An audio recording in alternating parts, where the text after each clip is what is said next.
Umano'y karera ng dalawang sasakyan sa bypass road sa Lipa City na uwi sa disgrasya. Ang detalye sa report ni Paul Hernandez ng GMA Regional TV Balitang Southern Tagalog.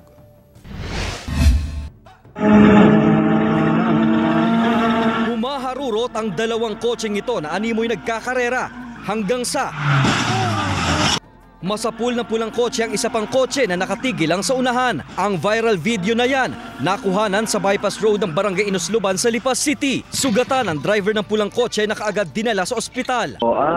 Report sa atin dito kasi may na-aksidente na sasakyan. Pero ongoing yung investigation natin dahil doon nga sa nakita natin na video na nag-viral na parang nagkakarera. Nasaksihan pa ng security guard na si Christian ang pag-ikot ng pulang kotse sa lakas ng pagbangga. May narinig kami pumutok na gulong.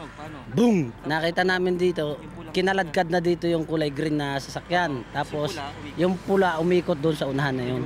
Nagkaayos na raw ang magkabilang panig ng mga sasakyang sangkot sa disgrasya habang pinaghahanap pa ang driver ng puting sasakyan. Ayon sa Lipa City Public Order and Safety o SIPOS, ipinagbabawal sa mga bypass road ng street racing. May ordinansa po tayo against illegal street racing. Yan po ay 5,000 nga ang penalty. Parang kino-consider din na pa-revoke sa LTO lahat na may involved sa illegal na street racing natin na yan. Dapat dahan-dahan lang talaga.